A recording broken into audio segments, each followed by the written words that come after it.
Okay, hey, welcome to chapter one here for world history.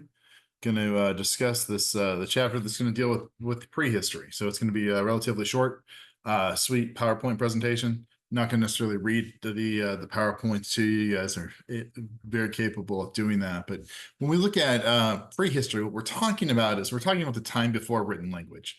And so this chapter is going to deal with this period that exists before the settlement of humans into what we're going to refer to today as refer to in this class as civilizations or towns or units or whatever. And once humans begin to do that, they figure out ways to communicate with each other, written on clay tablets or well, that's the first time, or stone or whatever. And their stories are going to be passed down through us through history. Well, before this period of written language, before the period of written language, we have this idea of prehistory. And again, that's this idea of time that exists before written language. And so how do we know what happened? One of the ways that we're going to know is radiocarbon dating. And the book does a pretty good job of talking about radiocarbon dating and how we're able to take fossils or artifacts that are discovered and date them to within a couple thousand years of when they existed. And I know that seems like a big gap because, like, hey, 1,000 years, we could go all the way back to the Middle Ages from today. But we're dealing, especially in this chapter, we're dealing with a time frame of somewhere between 8 million years ago and 8,000 years ago. So like 1,000 years during that time frame is a pretty good guess. And to be honest, the development of humans during this time frame is relatively slow. If there's anything that the study of history has kind of taught me, is how slow things actually come about. And so somewhere around 8 million years ago, humans become bipedal. They start to walk upright. This is not humans that we would associate today. If you went back 800 million years and ran into one of these folks running around, there'd be very little similarities between you and them. But humans start to walk around on two legs about that time frame. And then somewhere around 8,000 years ago is what we're going to refer to as the new Stone Age. There's an old Stone Age before that, in which humans are developing stone-made tools or tools made out of stones. But somewhere in that range is what we're looking at here for this first chapter, right? And 8 to 6 million years ago, humans began to walk on two legs.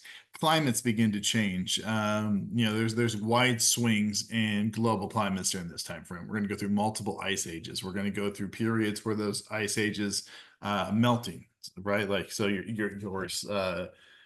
shorelines and land masses of the globe are going to change tremendously. About 2.4 million years ago, you're going to have the Homo habilis that are going to begin to make tools out of stones. And then humanoids are going to begin to follow animals out of Africa. This is the out of Africa theory is what we're going to use for this classroom. That's what the book talks about. And so we're going to assume that humanoids begin in Africa. They begin to make tools. They begin to walk around. They begin to follow these animals that they depend on as a food source. As the animals begin to migrate, humans also begin to migrate out of Africa into the Middle East, maybe into Europe and other places along those along those ways. The Pliocene era is about 1.6 million years ago to about 10,000 years ago. And again, we're going to see this change in global environment. You're going to see ice ages come about, and everything's going to freeze up, and the crops are going to go away, and the animals are going to disappear. And the humans that depended on those things are going to have to find either new ways to survive, or they're going to perish, right? It's during this time frame that we're going to start to see the evolution of Neanderthals in Europe. And so Neanderthals are very similar to Homo sapiens, in some regards, in other regards, they're not. They're much shorter, stouter, they're stronger, they're bigger. They carry a lot more body hair. Their faces are going to look a little different, but their body types are more adept at surviving in cold weather Europe during that time than other things. You're going to have Homo erectus that's going to be cruising around during this time. You're still going to have Homo habilis that's walking around with their tools, but you're also going to have the development of Homo sapiens, right? And these are the only humanoids that are going to build boats. They're going to build small sailing crafts that are going to allow them to fish, do those types of things. They're going to have art. They're going to have some kind of organized religion, and they're going to start to use these tools of transportation. They're going to have a bigger brain than everybody else, and it's going to allow them to survive and thrive in other environments. It's really important when we look at the creation of, or this evolution, that when we look at, once we start creating art and we start to have some forms of organized religion, um, all of a sudden, hey, humans are starting to figure out, or starting to at least theorize, that there's something beyond our existence, or there's something beyond what we can perceive. And so they're going to create societies that are based on shared beliefs. They're going to honor their dead by burying them. This idea that perhaps there's a soul or something else. At least that's what we think, right? There's a soul or something else that goes on after the body ceases to be. And so we have this, typical evolutionary chart, that the human lineage that I'm sure we're all familiar with. And now, is this right? I don't know, right? Somewhere around 30,000 years ago, humans are living almost in every continent of the world, not Antarctica yet, but you can see the evolution, or the movement of humans out of here. And I think, if I remember correctly, the textbook talks about how you can trace you archaeologists can trace human movement through language patterns, which I think is pretty fascinating. But anyways, humans are going to leave Africa, settle Europe, settle Asia. Eventually, they're going to cross over a land bridge, theoretically, into North and South America, travel down. They're going to use seagoing crafts to leave Asia, the mainland of Asia, and settle into the Pacific Islands, and then eventually Australia. And so we're doing all that, and that gives you kind of a time frame of settlement first, probably Europe first, followed by Asia, then Australia.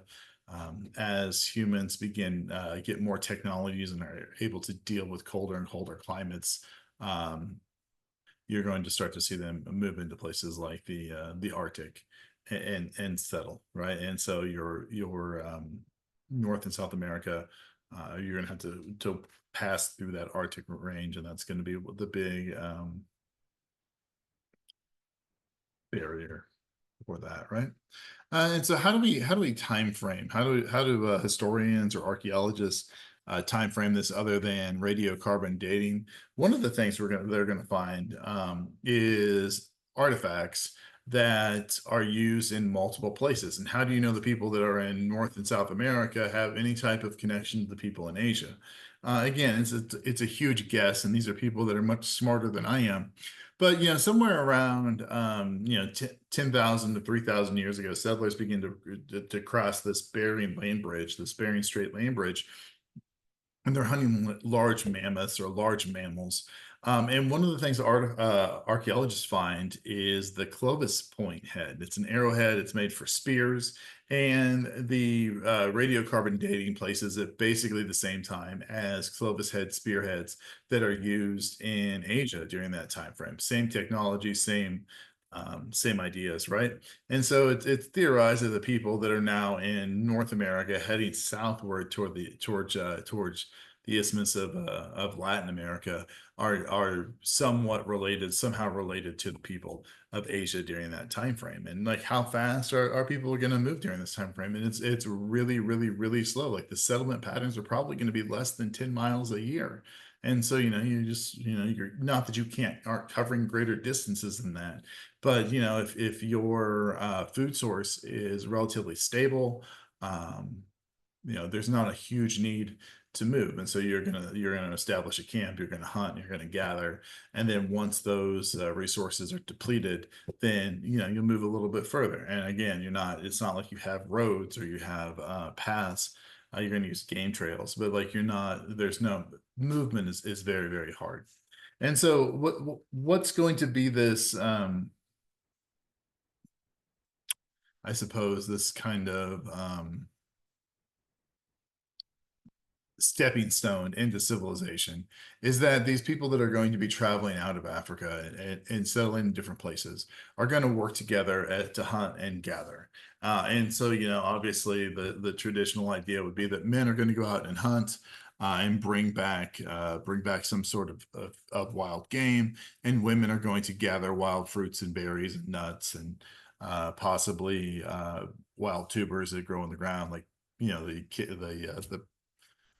the predecessor of modern potatoes and those types of things. They're going to gather those and do that, and they're going to control the population. Basically, this movement of people, the hunter-gathering societies are going to control population. First and foremost is the fact that if you're a hunter-gatherer and you have a child, you're kind of limited on having another child for at least 3 to 4 more years, because you can't have another kid until that kid can keep up with the tribe or the pack as they move from spot to spot. And so you're carrying this child with you. And so, like, if you're going to have more than one child, you're going to have a child every year. You're eventually going to run out of arms to carry this thing with, right?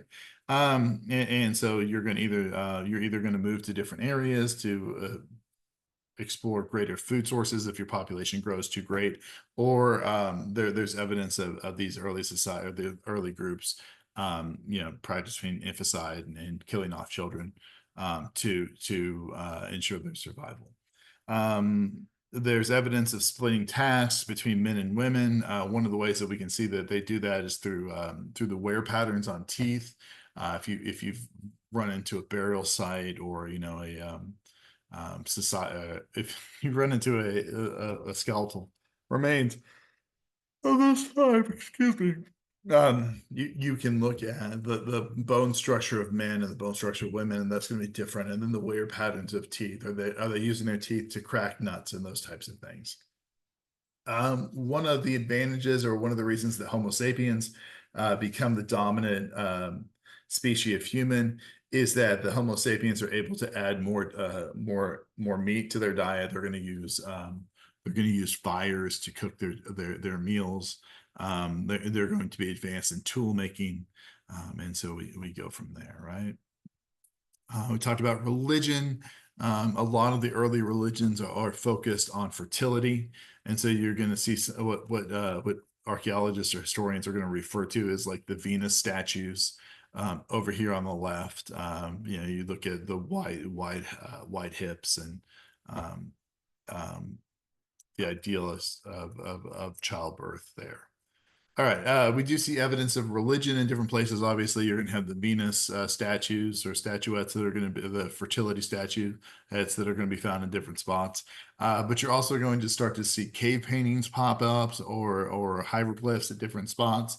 The most famous is going to be the cave paintings in France. And we can look at pictures there. Most of these paintings are going to reflect some sort of wild game, horses, wild cattle, bulls. There's some speculation that possibly the people that settled here had some sort of a religion that focused around cattle, and it's just obviously you're going to paint what's important to you. Now, is this important because these are the food sources of these people, or is it important because they're worshiping these animals in some way, or is it both? It can be both of those. So then we're going to get into this Neolithic revolution that's going to come about as humans begin to push out, as they find places that they're able to consistently find enough wild food, to survive. We're going to start to see this. And so about 4,000 years ago, you start to see the end of a global ice age. I'm sorry. about 4,000 years ago, you have a thawing and then a refreezing, and that's going to get rid of that's going to get a lot rid of a lot of the large mammals that are there. And so this relatively short period where temperature drops changes the food supply of people, and these humans that are that were following larger groups begin to settle down into specific areas that are going to lead to the birth of civilizations and towns and those types of things. And so they're going to figure out ways. Early agriculture, they're going to figure out ways to plant crops like rye and barley and wheat. In North and South America, you're going to see the development of corn. And so it's going to depend on the region and what's available, but we're going to look at like Mesopotamia in the next chapter, and in the main crops are going to be these grains, the rye, the barley, the wheat, are going to be cultivated, planted, and stored. It's going to make up the vast majority of their diet. Now, the early Mesopotamia, we'll save that for a little bit, but the early Mesopotamians aren't going to turn that necessarily into bread, but more of like a porridge or a pudding that they're going to eat. And we have that. And so again, Mesopotamia is going to be part of what we're going to refer to as this Fertile Crescent, which we'll talk about a little bit more in the next unit. And it's going to be developed between the Tigris and the Euphrates, excuse me, the Tigris and the Euphrates River, which is in modern day Iraq. It's going to curve all the way over to the Mediterranean Sea and branch out into Egypt. And so again, what's the similarities? One of the things we look for when you're looking in history, or you're looking for really anything, you're looking for patterns, right? What does one group of people have that another doesn't? And this Fertile Crescent is going to have a diet that's based heavily on grain, and then we have that. Okay. Agriculture, here we go. This is kind of a miserable map, but you can see the blue here is the Mediterranean Sea. Mesopotamia and the Tigris and Euphrates are right here, and that Fertile Crescent comes around to the Nile. And so you're going to see the settlements of Mesopotamia, Palestine, and then Egypt. Okay. Jericho is in modern day Israel, and it's one of the early settlements off of the Jordan River. Historians will consider it's one of the first places that people settled, planted crops, and returned to. They didn't move, right? One of the things that's kind of interesting about these early civilizations, Jericho, in Mesopotamia, or even if we want to include Egypt in this as well, are huge building projects. And these construction projects or these building projects are made for different reasons. You look at the settlements in Mesopotamia, a lot of those are constructed to handle the flooding, the irregular flooding systems of the Tigris and Euphrates. Obviously, the most famous of these building systems are going to be the burial tombs in Egypt, the pyramids, but you have that. And so like if you have large construction, then typically you need someone to organize that, and it's theorized that the people that are best able to lead are going to be the people that are going to serve in some sort of they're going to fill the roles of government as kings or religious leaders during this time frame. There's a short picture, a little picture of Jericho for you. Kaldahoka in Turkey is also a settlement that we found here. One of the interesting things about this is that you would have a lot of you would have burial sites on top of or underneath living quarters. And so it's theorized that possibly, when your family members died, that you would just kind of bury them under your apartment. Or one of the things the archaeologists found here in Turkey is that some people were buried with jewelry of some kind, like shiny glass, colored beads, whatever, and other people are not. And it's theorized that, hey, these are the people of wealth, and they're being buried to show, that they have extra wealth um, that they can flaunt in the afterlife. There we go.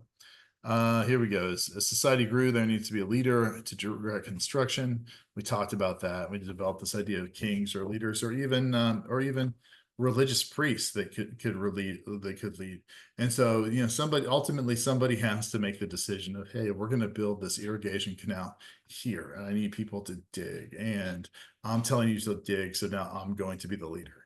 And so we do that, we grow food. Well, now we have extra food. What are we going to do? Well, we need to store it somehow. All right, well, let's build some sort of a container or a warehouse where we can put this food. And now how are we going to protect it? And who's going to tell, who's going to be in charge of that? All right, so now we have guard shifts or whatever. And so now you start to see,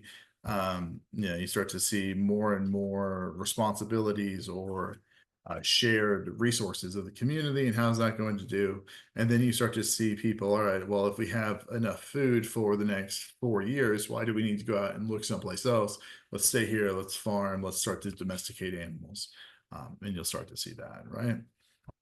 As we begin, as we move further and further along, gender roles become more and more established. Obviously, men that are able to